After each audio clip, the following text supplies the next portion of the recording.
Olá, seja muito bem-vinda, muito bem-vindo. Estamos aqui no São Paulo Corporate Towers, direto pelo Infomoney TV, ao vivo. Hoje vamos falar sobre, já pensou em ser sócio de uma incorporadora?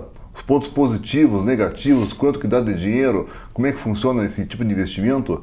Falaremos com o Emílio Fugazza, que é o diretor de relacionamento com investidores e financeiro da EZTEC, uma das 3 incorporadoras que nos últimos 10 anos vem ganhando dinheiro consistentemente no mercado aberto de ações na Bolsa de Valores. Vai ser um prazer, tenho certeza que vai gostar muito da conversa.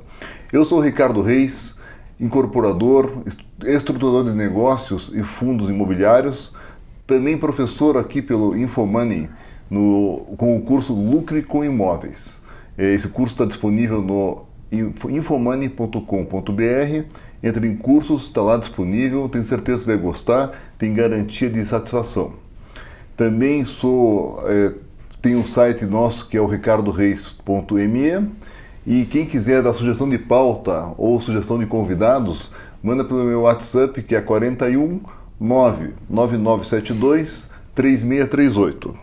Te agradece também o Vicente Nogueira, que veio aqui na semana passada, da Habitasec, falou sobre CRIs, né? Quem quiser investir em CRIs, seja diretamente grande investidor ou atrás de fundos imobiliários, vá ver a entrevista, vale a pena, tenho certeza que você vai gostar muito.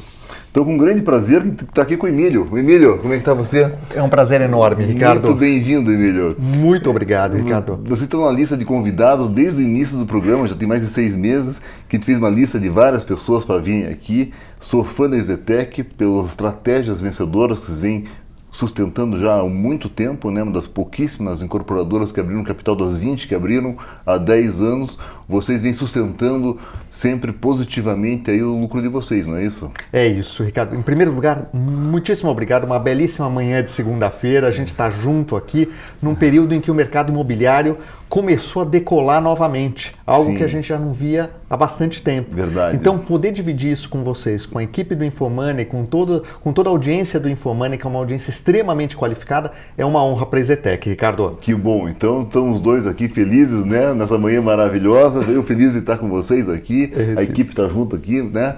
E também essa empresa maravilhosa. Queria contar um pouco, primeiro, como é que está o mercado imobiliário, né? Estamos falando do mercado aqui, até tem um gráfico depois para mostrar, mas qual é a tua visão do mercado imobiliário? De onde viemos, onde estamos, para onde estamos indo? Como é que vocês estão vendo isso lá? Você é uma empresa aberta, né? Com uma série de responsabilidades, de guidance e tudo mais. O que vocês veem em relação ao mercado hoje?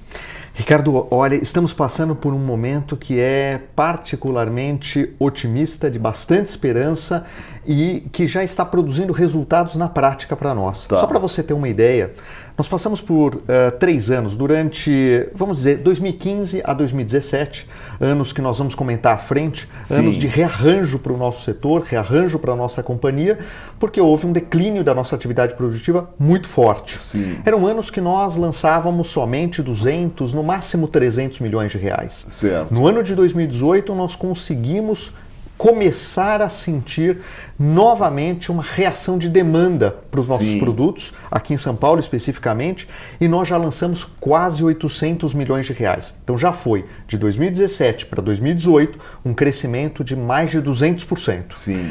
Já no ano de 2019, publicamente nós falamos num guidance de até 1,5 bilhão de reais e estamos fazendo um esforço significativo para atingi-lo. 1 bilhão. Então, 1,5 bilhão.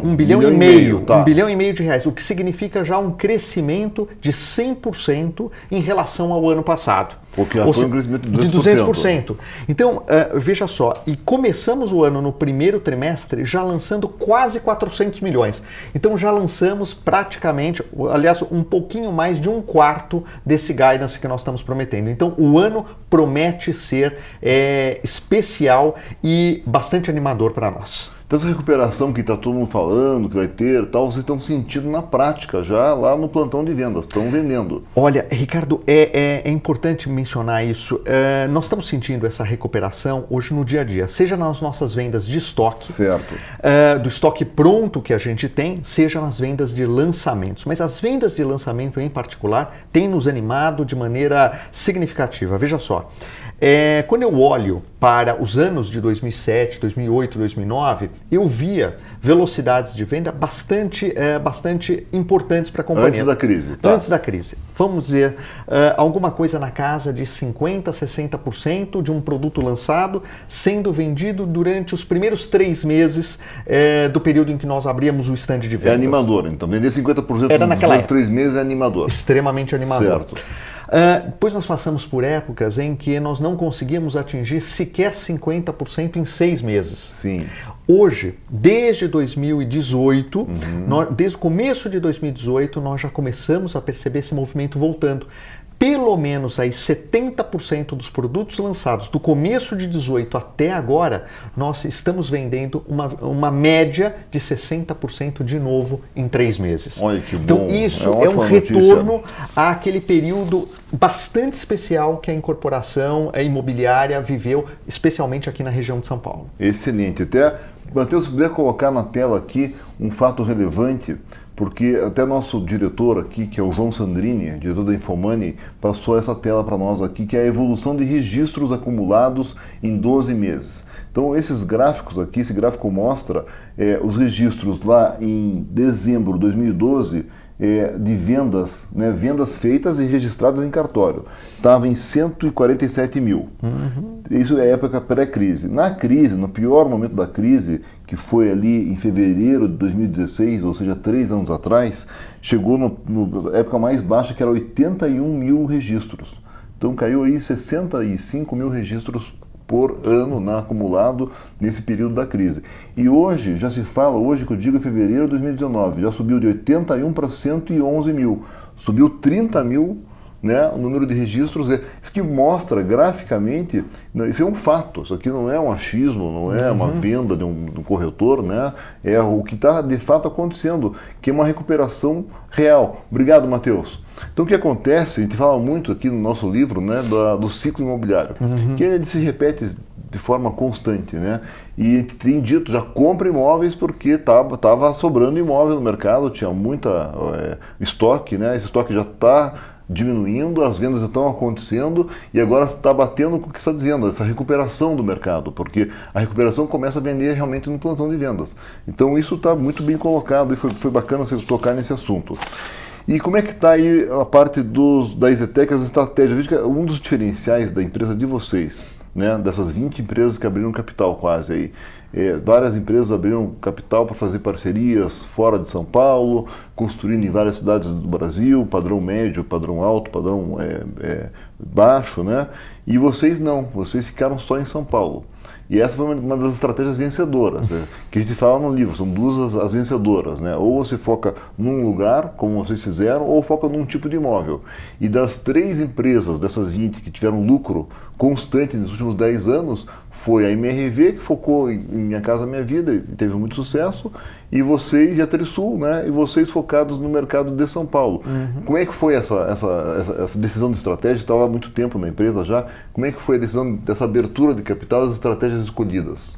Ricardo, você sabe que os controladores na EZTEC, eles costumam dizer que a estratégia é ganhar dinheiro. Né? Excelente. Tá. E aí provavelmente os controladores também diriam que eles não estão ganhando dinheiro agora, eles ganham dinheiro desde 1979, quando a empresa de fato foi fundada. Muito antes de abrir capital. Muito antes de abrir capital. Tá. Nós abrimos capital em 2007, né? Sim. Mas observe o seguinte, na verdade, a estratégia da companhia, no fundo, do ponto de vista geográfico, ela se focou na cidade de São Paulo e na região metropolitana de São Paulo. Sim. Só que ao longo desses 11 anos de capital aberto, em larga escala, nós aproveitamos oportunidades no mercado para desenvolver um pouco de tudo. Tá. E neste um pouco de tudo, nós fomos entendendo onde se conseguia ganhar mais ou se conseguia ganhar um pouco menos. Aprenderam fazendo. Aprendendo e fazendo. Tá. Veja só, por exemplo, na questão de empreendimentos corporativos. Né? Sim. A companhia é uma companhia focada em empreendimentos residenciais, mas ela entendeu que existia uma oportunidade no mercado para desenvolvimento corporativo, onde nós desenvolvemos intrinsecamente, fizemos isso de maneira verticalizada dentro da companhia. Sim. Um empreendimento chamado EZ Towers. Vamos mostrar o empreendimento aqui, para o pessoal poder ver. O EZ Towers ele é um empreendimento desenvolvido ali muito próximo à região do shopping Morumbi, na Chácara Santo Matheus vai Antônio. pôr na tela aqui, são duas torres totalmente vidraçadas, com todo o parte de sustentabilidade, selos, né, de sustentabilidade, maravilhosas, que foram locadas depois de pronto, não é isso? É isso. Pode voltar, Matheus, por favor. Nós fizemos essas torres, como uma incorporação, então fizemos as vendas destas torres ao longo do tempo, vendemos em momentos distintos essas torres, que deram para a companhia um lucro superior a 650 milhões de reais. Poxa vida. Nós estamos falando numa margem bruta de 55%. Sim. Né? E isso foi desenvolvido entre os anos ali, construção entre os anos de 2013 e 2015, e hoje nós estamos aptos e prontos para desenvolver um segundo grande empreendimento corporativo, mais ou menos do mesmo tamanho do EZ Towers e na mesma região do EZ Towers, que deve ficar pronto justamente aí pelos anos de 2021 a 2022. Um projeto magnífico, arquitetura diferenciada para a cidade de São Paulo, que chama muita atenção. Chamando atenção pela arquitetura, você chama atenção de fundos, empresas que se transformam em potenciais interessados para compra ou para alocação. Sim. Né? E, logicamente, com o foco da gente conseguir obter margens muito semelhantes àquelas que obtivemos no passado com o EZ Towers. São torres que nós estamos muito próximos de começá-las, torres em que nós temos balanço para carregá-las se for necessário. Sim. E se formos vender, vamos vender pelo melhor preço, sem dúvida nenhuma. Na hora certa. E na hora certa. Baixa, vamos vender na alta. Agora, além disso, do ponto de vista de estratégia para a companhia, nós fomos uma empresa que se dedicou ao longo dos últimos anos a construir empreendimentos para a classe média de forma massiva. Né? Sim, residencial. Então, 90% do receita é residencial. Residencial. Então, se você deve ter as imagens de empreendimentos que nós fizemos na região de Guarulhos e na região de Osasco, né? Empreendimentos focados na classe média com mais de 3.000 unidades. Esse, por exemplo... Vou mostrar aqui, Matheus, um deles, por favor. Esse que vai para a tela... É o Jardim do Brasil, né? Jardins do Brasil. O Jardins do Brasil é um empreendimento localizado na cidade de Osasco. Sim. Empreendimento mixed use, Ricardo, que você gosta bastante. Sim, sou fã do mixed use. Ele é um empreendimento que contempla unidades residenciais de vários tamanhos.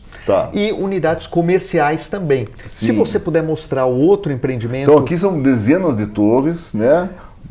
Mais de uma quadra praticamente aqui, torres verticais de bastante altura, né? Com projeto para lançar, Ricardo. Com projeto para lançar nos próximos meses. Esse Cidade Maia. Esse no próximo que está na tela agora é o Cidade Maia. Na tela, Matheus, por favor. Cidade Maia, empreendimento de classe média, também média mais alta. Mais de 10 torres altíssimas aqui. 3.000 unidades. 3.000 unidades. 3.000 unidades, nós estamos falando ali de 7 condomínios, de 7 subcondomínios, todos com a sua área de lazer, todos com, vamos dizer, com entradas independentes, com independência de vida, cada uma dessas torres, mas todas desenvolvidas de maneira a aproveitar, do ponto de vista, seja ela durante o período de construção, Mateus. Durante o período de uso dessas torres, de forma a fazer com que quem mora lá consiga pagar o menor custo condominial. Você usa a escala do tamanho do condomínio para baixar o condomínio, que é a taxa de condomínio, que é o primeiro um dos diferenciais de compra. A pessoa vai carregar isso a vida inteira, então quanto menor ela paga, mais ela consegue ganhar em aluguel ou ter renda para poder viver, né? Ricardo, e esses empreendimentos acabaram por ser sucessos. Sim. São empreendimentos que estão mais de 70% vendidos. Devo lembrar você que são muitas unidades, mas o que fez o diferencial desses empreendimentos, e aí é um ponto que é importante mencionar, quando a companhia escolhe estrategicamente estar no mesmo lugar, ela consegue, na verdade, os seus ganhos porque ela está negociando com os mesmos fornecedores. Sim. Ela tem domínio da mão de obra que vai trabalhar, dos fornecedores, por exemplo, de serviços que vão construir aqueles empreendimentos. Sim. E isso faz com que o custo de construção seja altamente controlável. Entendi. Hoje, o ciclo que nós estamos vivendo continua sendo para nós um ciclo na cidade de São Paulo. Tá. É uma empresa que tem tranquilamente aproximadamente 50 terrenos localizados na cidade de São Paulo, só que hoje o ciclo é para viver na classe média alta, na classe mais alta, em empreendimentos que, em sua grande maioria, serão lançados agora, estão sendo lançados ou serão lançados nos próximos meses. Então, não obstante, Ricardo, se me permite só, continue, claro. Além de tudo, é uma companhia que também tem o domínio de fazer o Minha Casa Minha Vida. Certo. Hoje é tão celebrado segmento que nós já desenvolvemos no passado e estamos desenvolvendo agora. Já lançamos nos últimos 6 meses 2 empreendimentos no Minha Casa Minha Vida. Então é uma companhia que de maneira oportunista consegue atuar em todos os segmentos de renda, mas focados numa mesma região geográfica. Então ela tira partido, na verdade, de seus fornecedores, de sua estratégia comercial e, no fundo, existe uma frase do nosso controlador que diz: só construo onde a vista alcança. Isso nos dá mais controle. Isso. Eu gostei muito. Então, eu sempre falei isso. A estratégia vencedora é essa. Tem que estar ou no lugar ou um produto. Então, vocês escolheram um lugar, testaram vários produtos, conheceram e foram sempre se concentrando, né? Pelo jeito, grande escala deu dinheiro para vocês, tanto no corporativo quanto no residencial, se concentrar numa região, fazer vários empreendimentos no mesmo lugar. Muito bom. Aí vocês têm, desde 73 você falou, né, a empresa, né? Desde 79, 1979. E daí vem vindo a empresa, sempre ganhando dinheiro e resolveram abrir capital. Abrimos capital. Que ano que foi isso? Foi em 2007. Foi em junho de 2007. Aí estavam várias empresas abrindo capital, existia uma demanda muito grande, reprimida de muito tempo de recessão no país, né? E vocês, como que é essa decisão de abrir capital, o choque de gestão, e aí entra dinheiro, tem que crescer a empresa, onde é que põe esse dinheiro todo? Como que foi isso para vocês?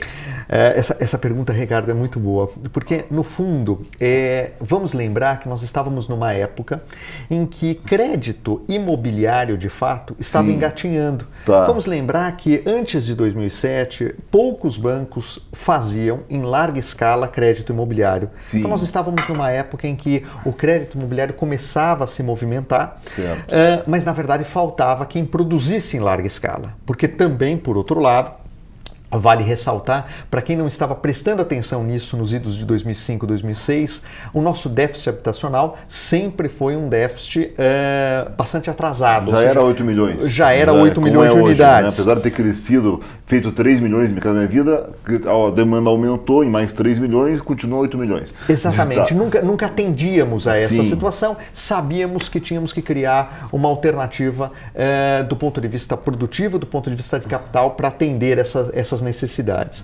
Ricardo, e foi aí que o dinheiro começou a entrar para o setor imobiliário no sentido de ajudar o setor a comprar terrenos, a se organizar, a formalizar. E 2006, 2007, 2008 foram anos bastante produtivos nesse aspecto. Para a EZTEC especificamente, isso significou muita coisa, né?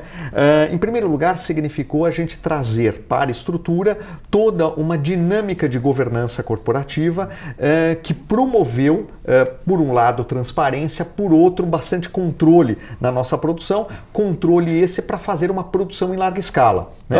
Então, temos uma estrutura hierárquica de comando, de decisão, de decisões bastante sofisticado. Então, eu tenho desde o nosso conselho de administração, temos a composição do nosso conselho fiscal, no nosso conselho de administração e no nosso conselho fiscal temos membros independentes. Como é que funciona o independente? Então, quantos conselheiros são e quantos são independentes? Veja só, hoje nós estamos numa fase onde nós temos 9 conselheiros, sendo 2 deles independentes. Sim.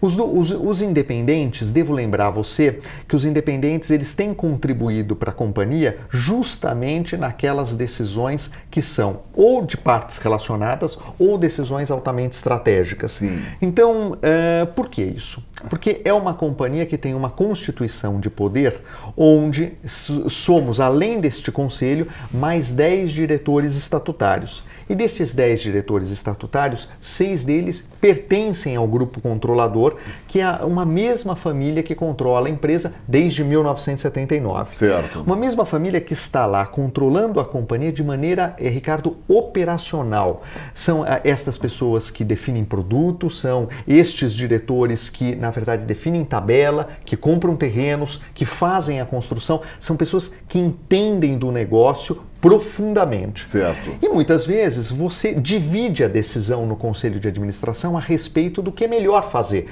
principalmente sobre o aspecto de investimentos, né? Imagine você uma empresa capitalizada como a EZTEC, uma empresa que tem um fluxo de caixa positivo há muitos anos, uma empresa que tem uma disponibilidade para comprar muita coisa, principalmente numa região produtiva e rica como a cidade de São Paulo. A locomotiva do país aqui tem muito dinheiro, tem que escolher certo, né? E tem que escolher certo. Dinheiro lá, mas tem que escolher certo para poder ganhar mais dinheiro e continuar crescendo na empresa, né? Então os conselheiros ajudam justamente este grupo de controladores a tomar a decisão mais correta naquele momento. Mas não obstante a isso, vamos falar de uma outra coisa, Ricardo.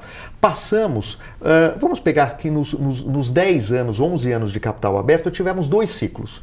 Um ciclo bastante produtivo, com crescimento, com enriquecimento, que foi o boom imobiliário. Sim. E um ciclo bastante ruim, que foram os 3 anos ali de 2015 a 2017, que foram anos de recessão para o país e para o setor. Sim. E quero lembrar você que nestes 2 ciclos nós ganhamos dinheiro. Nós ganhamos dinheiro no boom imobiliário, nós ganhamos dinheiro no ciclo de recessão. Porque vai sempre ser cíclico. Vai acontecer sempre, vai se repetir. A história é essa. Tem o boom e tem a fase ruim, vai sempre se repetir. Então, vocês terem conseguido sucesso na baixa que me chama a atenção. Como é que vocês conseguiram fazer isso? Veja só, é aí que entra justamente o conselho de administração orientando. É quando ele entra antecipadamente e te diz, olha, você precisa prestar atenção no seu estoque. Levanta a bandeira amarela. Você precisa prestar atenção nos seus recebíveis. Você precisa prestar atenção nos seus distratos. Você tem que dar toda a transparência no seu distrato. Faça o distrato no momento que ele aconteça, que ele acontece de fato. Não carregue esse distrato no balanço. Não fique jogando para frente. Não, porque você está se enganando. Veja, Entendi. Quando você tem uma empresa de controlador, cujo controlador vive dos dividendos também da companhia, igualzinho aos acionistas que são minoritários, ele está alinhado. Então ele precisa de verdade que o retrato do lucro líquido seja um retrato fiel, verdadeiro, porque se aquele lucro líquido se transformar em prejuízo, em algum momento você vai ter que devolver tudo isso. Certo. Então veja, passamos por tudo isso com crescimento de patrimônio todos os anos, com distribuição de dividendos todos os anos. Então você percebe como um conselho de administração bem montado, orientado a promover transparência à companhia, a mediar determinadas relações dentro da companhia, faz com que seja uma companhia saudável permanentemente. Então, esse foi o primeiro dado de uma companhia de capital aberto que fez muita diferença para nós. Legal, agora, muito bom. Fora isso, podemos citar a questão da transparência, quando você tem a contabilidade societária sendo reportada, toda a formalidade de emprego e trabalho, todo o fato do reconhecimento de receita e todo o controle sobre o reconhecimento de receita, que numa empresa de capital aberto tem que ser bastante apurado, com uma auditoria de peso fazendo o trabalho em cima dela. Então, isto fez com que hoje a EZTEC seja uma empresa preparada para qualquer cenário, seja de crescimento, seja de recessão, ela é uma empresa preparada para ganhar dinheiro. Muito bacana. Então, você falou da estratégia vencedora, que é a local, falou da governança corporativa, junto com as boas práticas de governança, com os conselheiros independentes também atuando, os sócios juntos atuando na empresa, falando da transparência, do choque de gestão e do dinheiro, do capital, né, à disposição e bem empenhado, bem colocado. E a regulação, você falou um pouquinho dos distratos, a gente viu aqui nos teus gráficos, quem quiser acompanhar, entra lá na ezetec.com.br, vai em resultados, tem todos os gráficos da companhia, todos os números, né? E lá a gente vê que teve uns anos que foram muito distratados, né? Impressionante o número de distratos perto das vendas, né? Como que foi isso para vocês, Emílio? Ricardo, imagine você que chegamos a passar por épocas... Vou tentar mostrar aqui para eles. A passar por épocas onde nós tínhamos, números de 3 anos dessa época ruim que nós passamos, foram 4.200 unidades vendidas nesses 3 anos, com 3.600 unidades distratadas. Ricardo, o número é muito significativo. É impressionante, eu fiquei impressionado na hora que eu vi esses números. Não vou achar aqui agora rapidamente, mas pode continuar. Vamos falar que é mais importante do que ver. ver. Ricardo, você sabe que quando você olha para estes números, logicamente que nós não estamos falando que você destratava... Tá aqui, ó. Achei aqui, Matheus, quiser colocar, por gentileza, aí mostra de 2015 até 2018, né? O gráfico mais escuro, a linha escura, são os distratos que saem de 777 até... está em dinheiro, aqui tem milhões, né? Aí tá, exatamente. Até 1 bilhão e 600 de distratos. Aí são unidades. Esses são unidades, exatamente. E depois cai, até agora está com 460 de distratos, né? E esse gráfico, ele no fundo tende a demonstrar duas coisas importantes.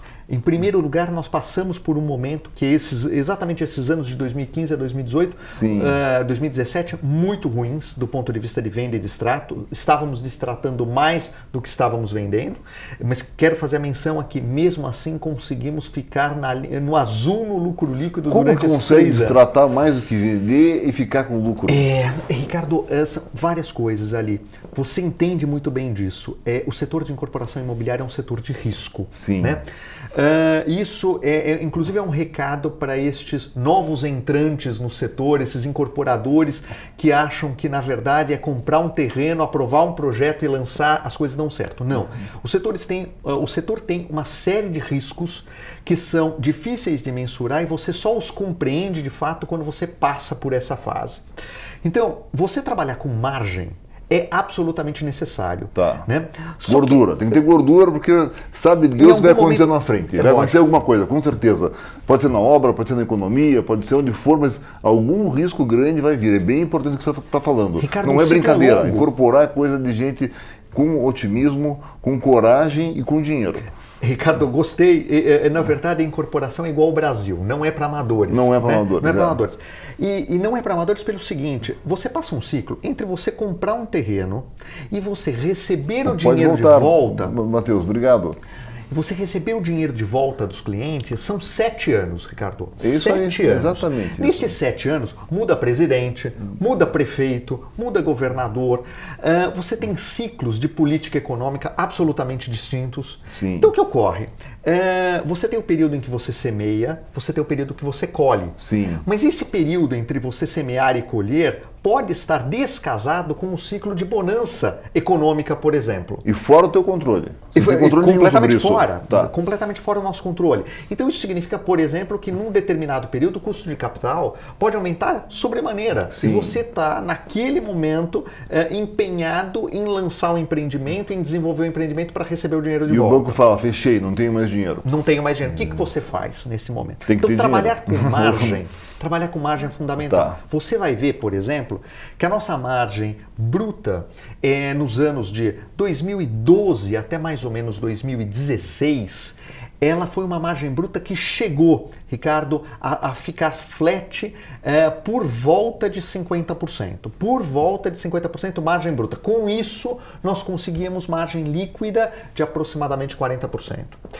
Nós queimamos um pouco dessa gordura, hoje nós temos uma margem bruta, vamos dizer, mais próxima de 40, 38, muito 40. Muito boa margem, né? Excelente a margem. E estamos conseguindo uma margem líquida de aproximadamente 30. Tá. É uma margem boa para efeito de mercado, mas a EZTEC não se contenta com isso, né? Ou seja, o que você quer é voltar para uma margem bruta maior e uma margem líquida maior. Qual é a meta de vocês? Veja, tem meta ou não? Nós não ideia? temos porque é um guidance, Tá. mas é óbvio que se em algum momento nós trabalhamos com uma margem bruta de 50 para uma margem líquida de 40, é óbvio que é um desejo intrínseco da companhia voltar. Sim, claro, a expectativa é essa. Porque se você atinge isso, Ricardo, você também atinge um retorno sobre patrimônio bastante diferenciado. Sim. E não dá para você trabalhar com ROI aqui dentro do Brasil, dentro dessa nossa... o Return on Equity, o né? Return on Equity, o retorno sobre patrimônio líquido. Tá.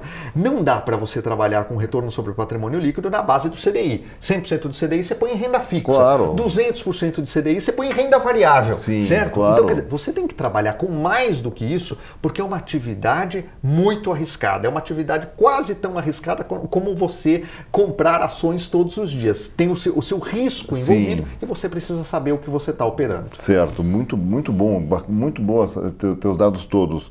A gente falou, tem um gráfico aqui que falando de retorno, né? Deixa eu ver se eu acho que pode dar uma olhadinha aqui. Esse aqui, ó. Ô, Matheus, você vai colocar a evolução do patrimônio líquido, exatamente o que eu estava falando agora há pouco, que vem de 2007 até 2018. Pode comentar um pouquinho aqui para nós? Claro, Ricardo, se você me permite, isso demonstra um pouco exatamente o que aconteceu com a EZTEC. Tá. Olha só, a empresa era uma empresa de aproximadamente 200 milhões de reais de patrimônio líquido antes de abrir o capital. Tá então, bom. entre estoque, recebíveis, dinheiro, era uma empresa de 200 milhões de reais. É o tamanho da empresa. Já era uma empresa grande para a época. Uma né? empresa grande para a época. Sim. No entanto, quando nós abrimos capital, capturamos ali alguma coisa na casa de 500 milhões de reais. Tá. Então, veja, ela se transformou em 2017 numa empresa de 700 milhões de reais de patrimônio líquido. Sim. Veja que interessante. De 2007, então, com esses 700 milhões para hoje, Tá. Hoje nós estamos em 2.600 de patrimônio líquido, mas lembra, Ricardo, eu já distribuí aproximadamente 1,4 bi em dividendos. Você cresceu 4 vezes e distribuiu 2 vezes o teu tamanho. Exato. Então, se você pegar, se eu não tivesse distribuído, o patrimônio líquido seria 4 bilhões. Sim. Então, olha só, nós saímos de 700 milhões em 2007 para 4 bilhões em 2019, em 2018. Isso demonstra a capacidade que nós tivemos de gerar o return on equity, o retorno sobre patrimônio, durante todos estes anos consistentemente. Mas não obstante, distribuímos 1,4 bi em dividendos aos nossos acionistas. Então pensa só no seguinte, quer dizer, foi colocado 500 milhões de capital, em 10 anos eu já distribuí 1,4 bilhão desse capital. Você distribuiu quase 3 vezes o que você colocou. Então vocês esse sabem o que estão fazendo. Por isso que eu já queria te convidar há muito tempo. Porque claramente vocês sabem o que estão fazendo já há muito tempo, passaram por um boom, depois por um problema sério do mercado, e estão aí ganhando dinheiro e agora relançando novamente, né? Isso demonstra a capacidade de uma família que é Pode voltar aqui, Matheus. Obrigado. Nesse assunto há tantos anos, há tantas décadas. Quando você dá, no momento certo, o dinheiro para se operar, que dá esta capacidade, qual é o tamanho da alavancagem que eles conseguem fazer em cima daquele capital que você produziu. E como é que está a regulação em relação ao mercado aí? Olha só, Ricardo, veja, ao longo do tempo, né, como tudo no Brasil, nós estamos vivendo em um setor mais e mais regulado. Né? Tá. Regulado sobre vários aspectos, seja desde meio ambiente até legislação imobiliária sendo aprimorada. Mas eu diria que alguns avanços significativos ocorreram. Depois de nós passarmos 3, 4 anos, porque nós estamos falando de uma empresa como a EZTEC, que conseguiu se sustentar no pior do setor. Mas essa não é a verdade para o setor como um todo. Não, quantas empresas perderam dinheiro, quantas empresas foram, na verdade, machucadas pelo processo de distratos. Não só a maioria, a grande maioria. A grande maioria, Sim. Ricardo. E isto fez com que houvesse uma mobilização do setor, houvesse a cooperação de órgãos do governo, do próprio governo, e nós conseguíssemos, vamos dizer, ao final de 2018, aprovar a lei de distratos. Então, quando eu olho para esta regulação, sob o aspecto do distrato, isso trouxe para nós uma significativa melhora na segurança. Porque veja, olha só, Ricardo, que complexo, né? Quando você compra um imóvel na planta, se você desistir no meio do caminho, como ficam as outras pessoas que também compraram aquele imóvel? O dinheiro está em tijolo, para começar. Né? E segundo, tem um monte de pessoas que compraram junto, esperando aquele prazo, e se pegar o dinheiro e devolver, fica em risco. Fica em risco o prazo, o empreendimento, tudo fica isso. Em risco o banco que está financiando Claro. aquilo, fica em risco o incorporador, Sim. que no fundo, o capital que ele tinha, ele já colocou no terreno. Demoraram muito para poder mudar isso, né? Como foi a lei de locações que demorou também, como foi a lei da garantia fiduciária que demorou bastante também, e essa demorou muito, né? Que bom que conseguiram fazer, pelo menos ter uma previsibilidade, né? Não foi nem melhor para o comprador, nem para o incorporador, mas acharam aí o meio termo. Ficou bom para vocês isso? Você falou acertadamente, Ricardo, é isso, foi um meio termo, e um meio termo que, na verdade, pelo menos promove um pouco de segurança para nós incorporadores, Sim. que vamos agora passar por um novo ciclo de lançamentos. Você percebe como as coisas estão ligadas, Ricardo? Eu te falei que a gente está lançando mais e eu te falei que a lei de distrato foi aprovada. Sim. Ou seja, quando você dá segurança para volta empreender, o mercado, volta o mercado, volta o dinheiro. Quer proteger o devedor isso. lá, quer proteger quem estava pequenininho, não é esse paternalismo muito claro no judiciário, que é comum do ser humano, ele penitencia o futuro e o crescimento, né? Então ele está Exato. ajudando ali, parece que está ajudando alguém, Exato. mas na verdade está penitenciando várias outras pessoas, né? Todo mundo que está envolvido e que vive daquilo. O equilíbrio da lei é muito importante. A gente fala bastante isso no nosso curso, né? O equilíbrio ajuda, né? Quando há um desequilíbrio, todo mundo perde. Todo né? mundo perde. Excelente. Muito Daí, bem colocado. e agora os resultados. A pessoa que está investindo, está assistindo conosco aqui, né? Não na tua empresa só, mas no mercado. Você disse que tem muito risco esse negócio, né? Então a pessoa não pode esperar a renda fixa. 100% da renda fixa que se espera, que uma empresa de sucesso, né? Não a de maior sucesso como é a de vocês, ou uma das maiores, na média, assim, o que se espera quem está investindo numa ação de uma incorporadora? Ricardo, olha só, quando eu olho para esses 10, 11 anos que nós mostramos no gráfico anterior, Sim. nós vimos o seguinte: no caso da EZTEC, nós conseguimos um retorno sobre patrimônio que tranquilamente deve dar alguma coisa na casa, ou muito próximo a alguma coisa na casa de 20% ao ano, certo? Tá. Então foi 3 isso vezes mais ou a menos renda que fixa. aconteceu. 3 vezes a renda fixa Tá. hoje. Mas quando se eu olhar preço por metro quadrado médio praticado em São Paulo, lá pelos idos de 2007, 2008, contra preço médio do imóvel praticado agora em 2018, 2019, Sim. eu também vou ver um crescimento de aproximadamente 3 a 4 vezes. Tá. Né?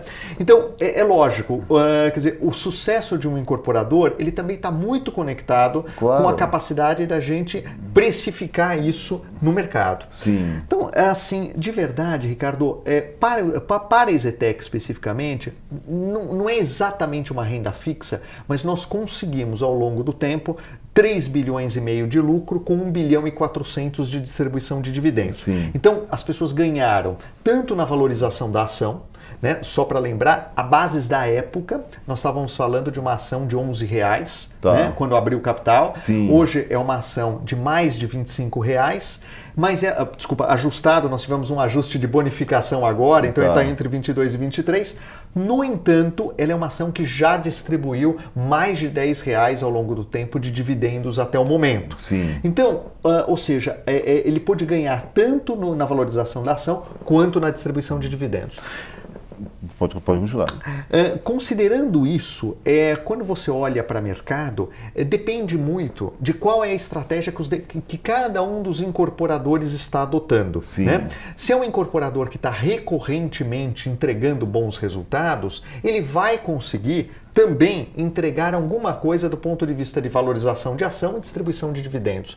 Mas isso não é generalizado no mercado. É uma coisa muito boa para a EZTEC porque ela tem este foco. Cada um dos controladores pensa igual o acionista minoritário, preciso de dividendos, preciso viver de dividendos, então eu preciso produzir lucro líquido na companhia. Esse alinhamento é muito bacana, né? Você se alinhar o proprietário majoritário ao minoritário. Porque no fim da história isso sustenta no longo prazo. Sustenta Quando no longo prazo, o majoritário quer se beneficiar em detrimento dos minoritários, é um problema muito sério no longo prazo. Ele ganha ali no momento, né? Mas ele perde, no longo todos prazo perdem. a empresa inteira perde, e isso uma vez feito perde a credibilidade para o longo prazo também. Né? Então, Ricardo, o que você mencionou é o equilíbrio.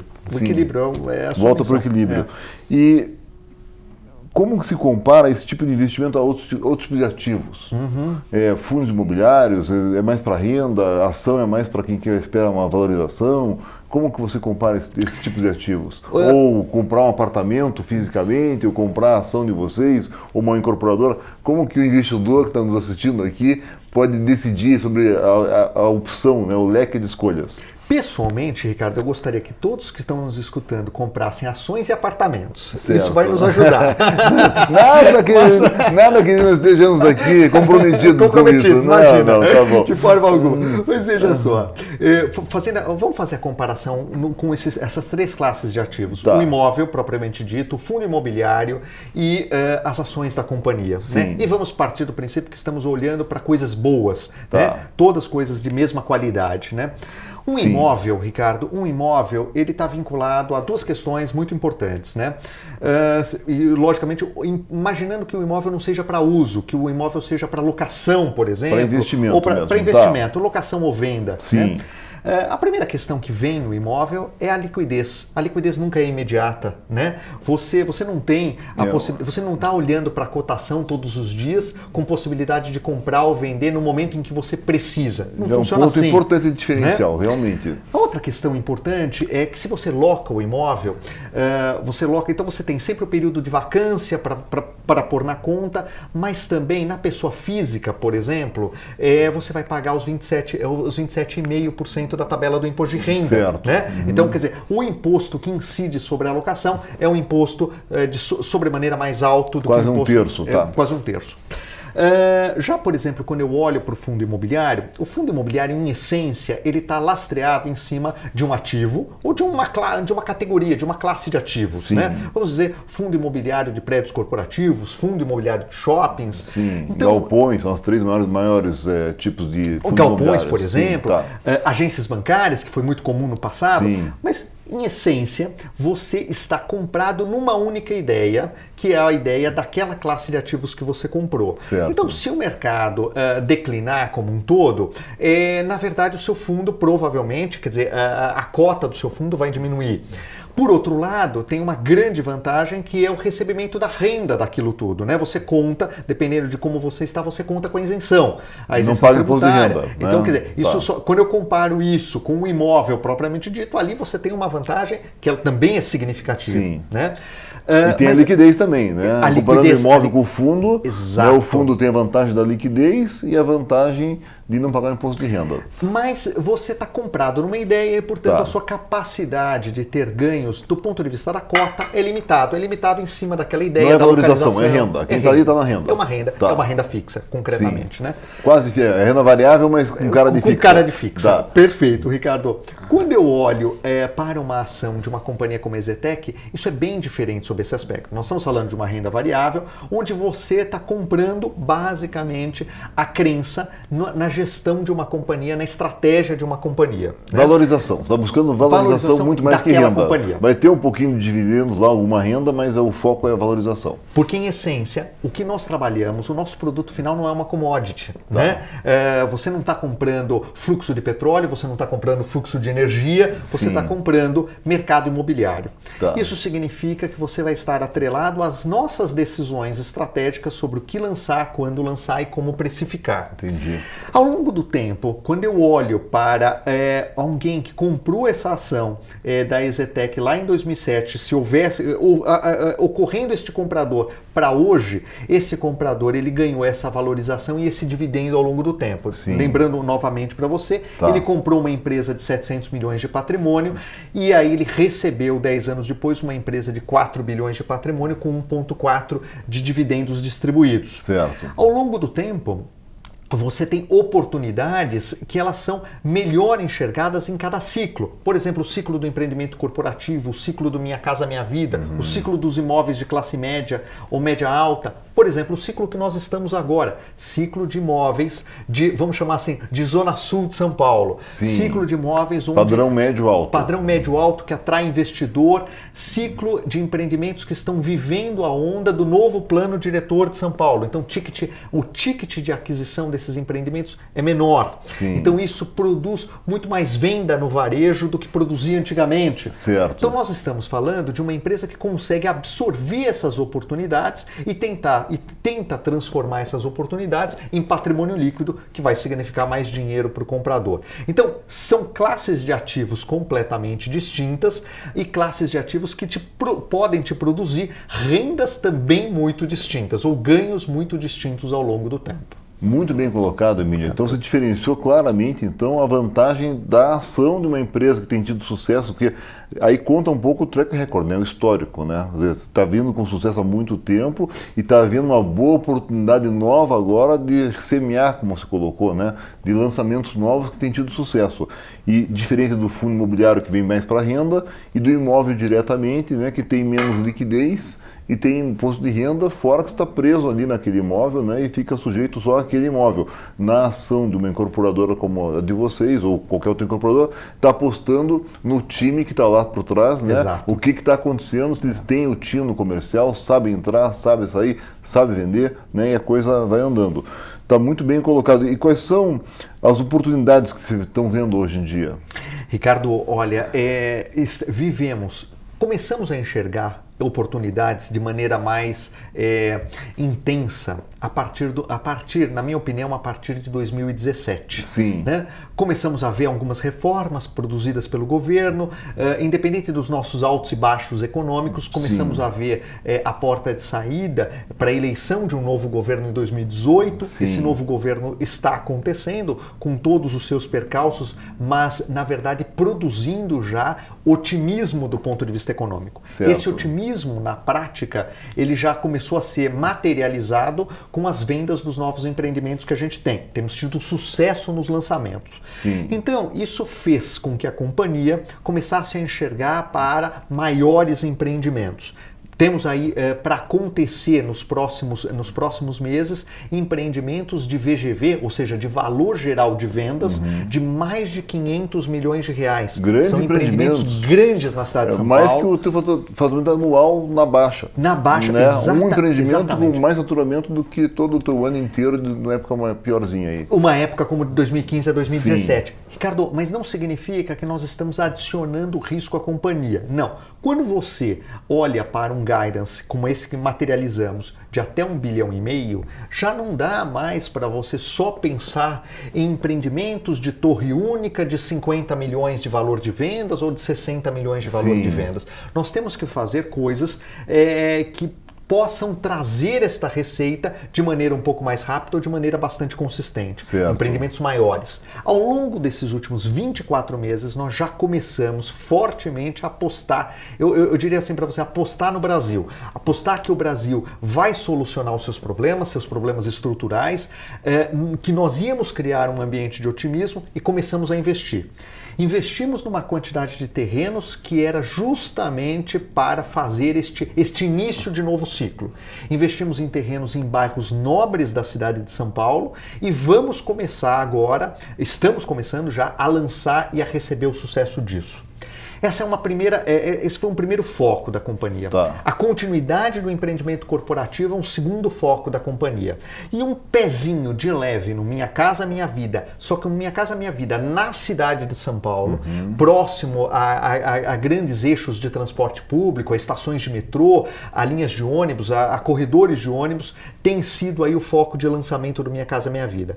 Mas, em essência, o objetivo é a mesma coisa, ganhar dinheiro em qualquer um destes segmentos numa mesma região. Legal. Então, essas oportunidades basicamente são em empreendimentos mais robustos, maiores. E como que se mitiga risco? Você faz em fases isso? Você põe um plantão e tem um grande empreendimento de 500 milhões de VGV, como você falou, mas você lança algumas torres, depois você lança as outras, ou vai tudo de uma vez só? Como é que você mitiga esse risco? Em alguns casos, sim, é necessário você mitigar o risco fazendo, né, os lançamentos passo a passo. Tá. Né? Seja por causa do tamanho dos apartamentos, seja porque se você lança tudo de uma vez, você se torna o seu maior concorrente. Sim, você né? mesmo canibaliza o teu negócio. Né? E aí você não consegue apurar preço, e se você não apura preço, você também não ganha margem. Há uma estratégia por trás de cada lançamento, que é uma estratégia que foca em duas coisas. Isso é bastante importante mencionar. Certo. A primeira delas é o seguinte: quem compra o apartamento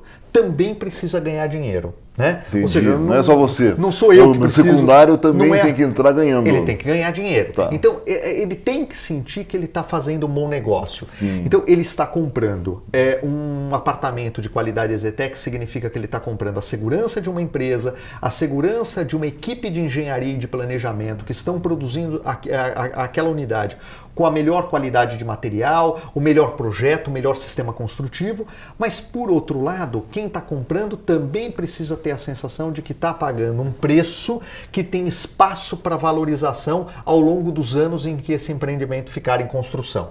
Então, a ideia é que todo mundo ganhe. E esse, na verdade, é o segredo da companhia ter tido sucesso ao longo de 40 anos. Muito bacana. Ganhar de um lado, ganhar do outro. Excelente isso que está colocando, porque no longo prazo é isso. Você tem que ganhar, você tem que ter uma escala que você consiga baixar teu custo e poder entregar, ainda com chance da pessoa que comprou de você também ganhar um pouco, né? É isso. Essa é a ideia. E então o futuro, pelo jeito, é positivo. Você está com uma boa expectativa de futuro e o teu diferencial hoje de ser uma empresa de capital aberto, capitalizada nesse mercado que está com muitos problemas, deve ter tido vantagens importantes para comprar terreno, para comprar material de construção, para ter uma equipe boa, porque está capitalizado. Poucas empresas estão capitalizadas. Como é que você tira essa vantagem em relação à tua posição hoje estrategicamente positiva? Nós temos um dos controladores nossos sempre diz o seguinte: não vai nenhum terreno a São Paulo à venda se ele não passar pela EZTEC. Porque já inverteu. Já são tantos anos. A pessoa anos. vai oferecer para vocês. Eu sempre falo isso. Você está concentrado num lugar, a vantagem é que durante um tempo você fica lutando para buscar as coisas, mas depois de um tempo que você prova que está indo bem, constrói, entrega no prazo e tal, os vendedores de terreno, eles vêm buscar você primeiro. Então, já acontece isso, então. Isso já acontece, Ricardo. Isso tem sido, na verdade, muito promissor dentro da companhia, porque a gente consegue ter acesso aos pequenos terrenos, mas também aos grandes terrenos. De verdade, se eu olhar no histórico da companhia, grandes empreendimentos fizeram uma diferença significativa para a gente ganhar dinheiro. Né? Vamos imaginar o seguinte: quando você faz um empreendimento em que você consegue diluir muito os custos desse empreendimento, ele se torna produtivo para você. Você está empenhando a sua despesa comercial, por exemplo, num lugar só. A sua engenharia está focada num lugar só. Então, grandes empreendimentos têm a capacidade de produzir grandes resultados. Sim. Mas para comprar grandes terrenos, não é uma questão de você comprar simplesmente. Você tem que comprar o terreno bem localizado. Sim. O terreno que vai, na verdade, promover vendas rápidas para você e que as pessoas vão enxergar valor naquele negócio. Talvez o mais importante de todas as decisões é o terreno, decidir qual terreno comprar, aonde comprar, né? Porque aí tudo vai ser fruto disso. Por isso que é tão importante nos imóveis a localização. Bem, acho que estamos fechando nosso tempo já aqui, infelizmente. Aqui foi muito boa a entrevista, viu como foi rápido, né? Quando é boa a entrevista é assim, tem sido assim sempre.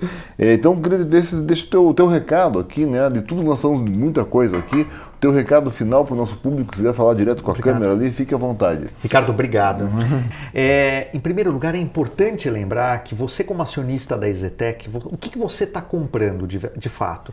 Você está comprando uma diretoria de 10, na verdade, gestores que estão juntos há 11 anos. E a família controladora controla essa companhia desde 1979, os membros unidos ganhando dinheiro desde essa época. O que significa ganhar dinheiro dentro da EZTEC? Significa que você está trabalhando de maneira verticalizada para tirar o melhor de cada uma das áreas. Nós temos a nossa própria imobiliária, nós temos a nossa própria construtora, nós temos a nossa própria área de financiamento ao cliente. A área de financiamento ao cliente foi o que sustentou a companhia nos anos de crise. Então, se nós não tínhamos resultado operacional porque se vendia muito pouco, nós conseguíamos ganhar dinheiro no resultado financeiro fazendo financiamento, fazendo o lugar do banco no financiamento ao cliente. Mas não obstante a isso, foi um tempo em que nós conseguimos comprar terrenos. E lembre-se, a EZTEC, uma empresa de caixa líquida, uma empresa sólida, segura, é uma empresa que consegue comprar os seus terrenos em caixa, em cash. Isso significa 50 terrenos, quase 900 milhões de reais de dinheiro investido, podendo ser conferido no nosso balanço, esses terrenos investidos em dinheiro. Nós não temos dívida de terrenos. Não ter dívida de terreno significa que você lança no melhor momento, você aguarda para desenvolver o produto certo e tentar maximizar o valor desse terreno através dos melhores produtos. Então é isto, você está comprando uma empresa com gestão, gestores que estão juntos e trabalhando de maneira eficiente há muitos anos. Você está comprando uma empresa de caixa líquido com uma tradição de gerar rendimento e resultados ao longo de tanto tempo e uma empresa que tem ativos para se apropriar de bons resultados nesse ciclo de crescimento do setor, nesse ciclo de crescimento da nossa economia ao longo dos próximos anos. Uma empresa que atua na cidade de São Paulo em todos os segmentos. Isso é comprar a EZTEC. Emílio, foi uma aula, né? Eu sabia que ia aprender muito com você aqui, não é à toa que tem esse resultado positivo há muito tempo e espero que por muitos anos por vir, né? Muito obrigado, foi um grande prazer. Eu que agradeço demais. Obrigado pela atenção. E pessoal, então a gente fechando aqui nosso programa, nossa mensagem final é a de sempre, né? As pessoas e os negócios vêm e vão, mas os imóveis ficam, se bem administrados, rendendo lucro e patrimônio por gerações. Então a gente agradece muito a tua participação, estar conosco esse tempo todo aqui. Convidamos para que venha novamente na semana que vem. Tenha uma ótima semana e bons negócios.